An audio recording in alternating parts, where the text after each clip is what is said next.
चलिए फ्रेंड्स, आज हम जानते हैं कि टीडीएस जो हमारे जो मेजर होते हैं, जो बेसिकली जो ज़्यादा नेचर हमारे जिस नेचर के आते हैं हमारे ज़्यादा ट्रांजेक्शन, वो कौन कौन से होते हैं।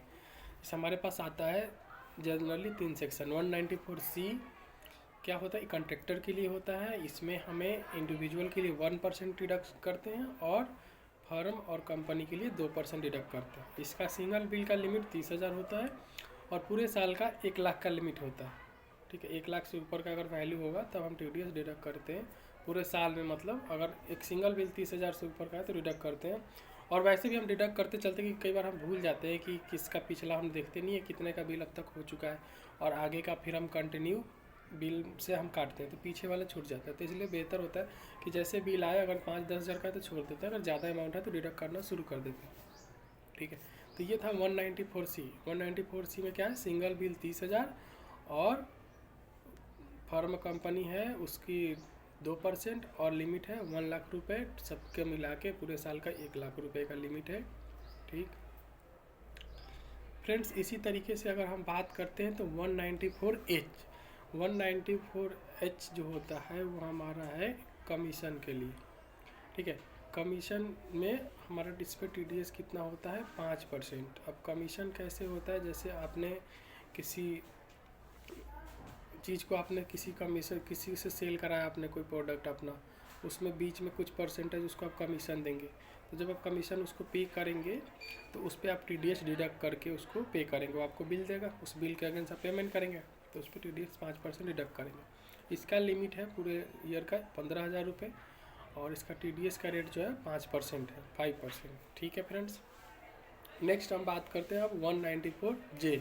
इसमें हमारा ज़्यादा कुछ टेक्निकल सर्विस आ जाता है, प्रोफेशनल जा जाते हैं। प्रोफेशनल में आप समझ सकते हैं कौन कौन से होते हैं, doctor, advocate, legal, chartered accountant.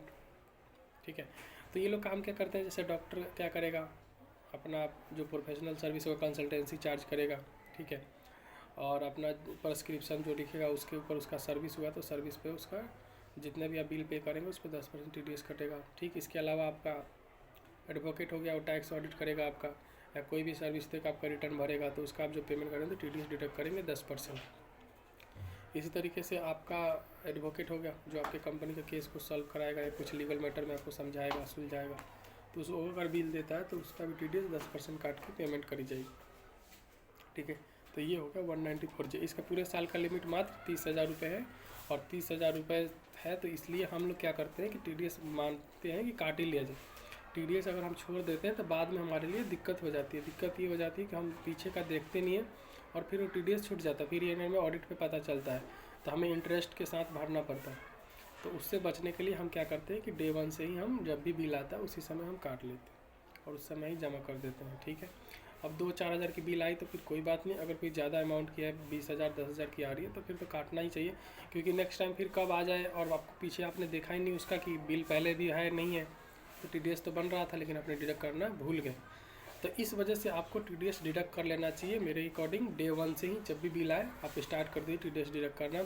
Limit उमिट के चक्कर में मत पड़िए, लिमिट क्रॉस कर गया तो फिर आप क्या करेंगे, आपको इंटरेस्ट अपने जेब से भरना पड़ेगा, क्योंकि वो तो देगा नहीं सामने वाला, आपकी गलती है ना, आप मिस कर गए। तो इसलिए बेहतर है कि आप लोग जब भी बिल आए तो उसी समय टीडीएस डिडक्ट कर लें, चाहे अमाउंट जो भी हो, बट माइनर अमाउंट जैसे छोटे मोटे मैंने एग्जांपल दिए 2,000 4-5 हज़ार रुपये तक का स्किप कर सकते हैं, लेकिन इससे ऊपर है तो टीडीएस मान के चलिए कि डिडक्ट करना ही करना है। ठीक है फ्रेंड्स, बाकी कोई इससे रिलेटेड कोई आपको डाउट हो, क्वेश्चन हो तो आप लोग कमेंट करके पूछ सकते हैं।